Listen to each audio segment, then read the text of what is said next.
Quest 3S or Quest 3 Lite, it's also being called if you are unfamiliar, is a potential new headset that looks like it might be dropping next month in September and probably shipping out in October as the new headsets usually do. And it's a headset that ideally would replace the Quest 2, having the same processor and mixed reality color pass-through that the Quest 3 has, so that developers could be developing on the same headset for everyone and that people would have a cheaper alternative to upgrade their Quest 2 from that doesn't cost as much as the Quest 3. We've been reporting to you a lot on the reports of what we're seeing in the leaks that have come out on it, and more analysis of those leaks is turning up more potential details, some exciting and some less exciting. In pictures, it was easy to spot that there is some sort of new additional button that we haven't seen on the Quest before, and a data miner and common information leaker Luna over on Twitter, who we talked about before, is citing anonymous sources saying that this is an action button. This is a button that could be dedicated to switching back and forth to pass through instead of double tapping the side, like we all know can be pretty unreliable and kind of jarring, but a button that could potentially be configurable depending on what the user wants to use it for. And some people in the comments wondering, is this a pushable and turnable button similar to the crown on top of the Apple Vision Pro that would allow for different functions like jumping back and forth to pass through or changing the degree of immersion? And another thing from analysis of all of the different promotional materials is it looks like there may not be an auxiliary port at all on this headset. That would mean no headphone jack. So for those of you who are used to using external headphones, they would have to be Bluetooth only or potentially USB-C capable, although we saw on the Quest 2 with the Logitech Chorus that ran through USB-C, that posed many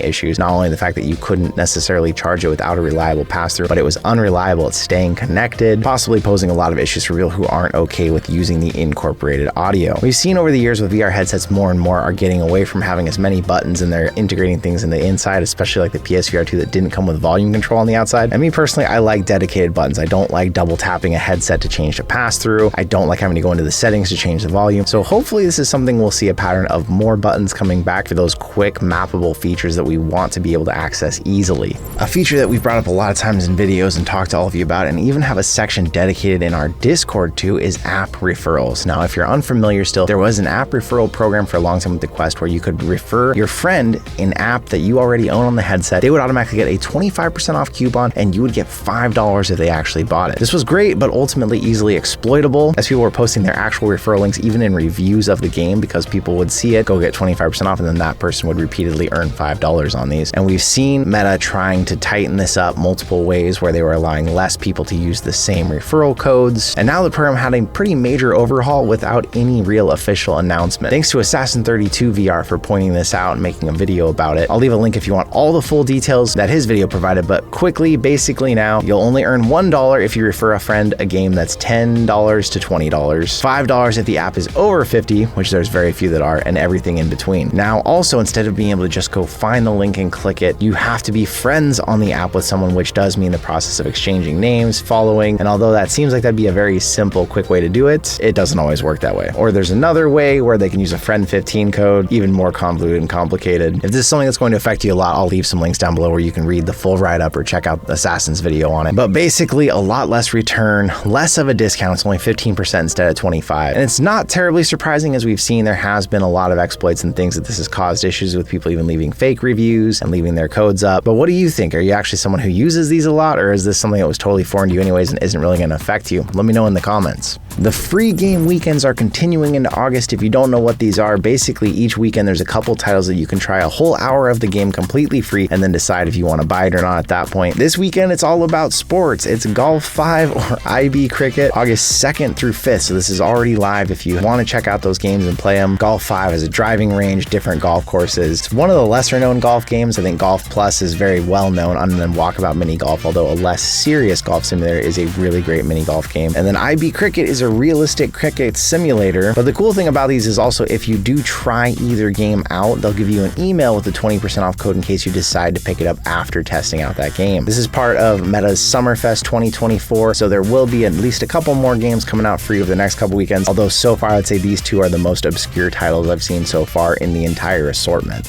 It seems like we get back and forth reports all the time on how Meta's AR and VR division is actually doing, but in an earnings call, Mark says currently it's outpacing their expectations. Reality Labs, of course, is the division behind any sort of Meta headsets, including the Ray-Bans, but also, of course, the Quest lineup. And basically in the second quarter of 2024, they're actually showing a 28% increase over that quarter last year. And Q1 had also been up by 30% over last year. The higher priced Quest 3 does seem like it could be making a big difference here. And then as they also were selling going out of stock on the Quest 2, all of that revenue that comes from the software that they sell on those. But we're still not seeing nearly as much revenue as they were seeing in the early days of the Quest 2 and the peak of that. That's where it seems like this Quest 3S that keeps being talked about potentially for next month is a smart decision, especially now as Quest 2s are practically sold out everywhere. We really need that lower priced headset to be available to people. And if it's something new, even if it's not as good as the Quest 3, it's still going to be exciting and bring a lot more back to the VR market. And the plan that we've heard the figure all around is $300 for that, putting it right on par with the Quest 2 and including the same controllers the Quest 3 gets. Just keeping that lower price with the older style Fresnel lenses, which means it can have cheaper displays, much cheaper lenses, and other details we're seeing now, like possibly not having an auxiliary port. It'll be interesting to see what kind of holiday season they have now that there can be this mid-tier Quest 3 and the budget-friendly Quest 3S, because it's still at least a few years, it looks like, before a Quest 4 or a Quest Pro 2, so they won't have any true high-tier one back in the mix. Meta Quest Plus, similar to like PlayStation Plus or Xbox Game Pass, those subscription-based services that you pay a certain amount and then you get free games every month, or at least they call them free, but you are paying for the subscription, has launched its games for August, and a couple of games you're going to get this month if you're doing it. Myst, that of course is the remake of the 1993 PC adventure game. Luckily, it's built from the ground up for VR, and it feels a lot more like a VR game and not like that point-and-click adventure, although it really keeps the heart of it. Normally $30, and then Ragnarok, normally $25. You're a Viking beating the drums to the beat of music, kind of like a Beat Saber drum simulator game. Quest Plus is still something I don't opt for personally, but as we've talked about here on the channel before, it is getting more and more worthwhile. Now they've added a monthly games catalog that does have some good titles in it, including Demeo, Walkabout Mini Golf, Wallace and Gromit's in there now, the original Red Matter. So if you've been thinking about it and you don't already own a lot of VR games, Quest Plus does unlock a lot and you can always cancel it. The only problem is those free games that you got each month, you will lose access if you cancel that subscription.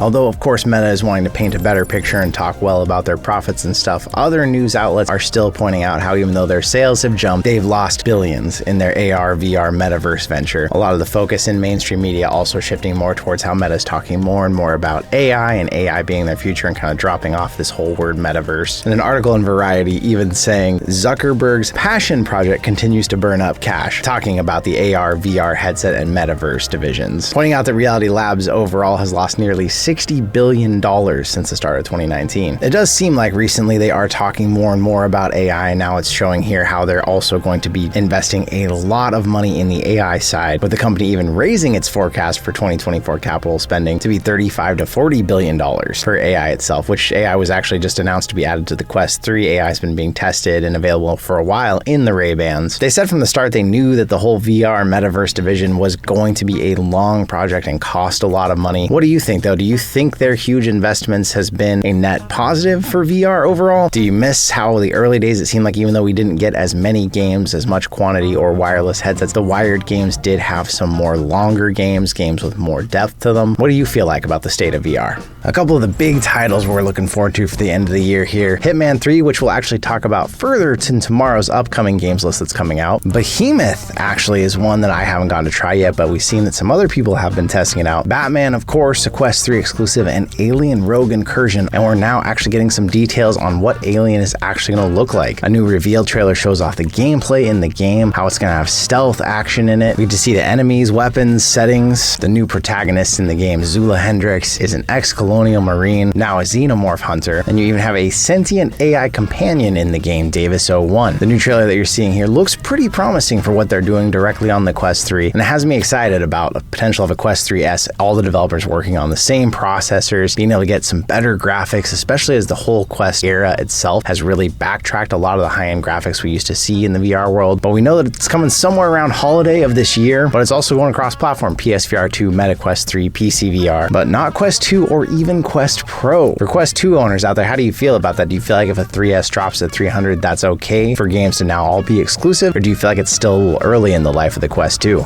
YouTube is obviously our main home. It's where we're always at, giving you information and updates. Although we do have some other social media. Instagram, thanks to all of you out there, literally just hit 10,000 followers yesterday. So thank you so much. If you're not already following us, Instagram's mostly a place where when we're traveling, seeing stuff, update there with stories, some celebratory posts and thanks and stuff too. Trying to actually do a little more with TikTok, although I barely ever post on there, and then Twitter, a couple other places. So I'll leave some links in the description down below and stuff too. We got an upcoming games list talking about games that are coming out this month and Beyond coming out tomorrow for you. Watch out for that, but I just want to say thank you once again being here with me day after day for all the content. Really appreciate all of you, and I'll see you in another reality.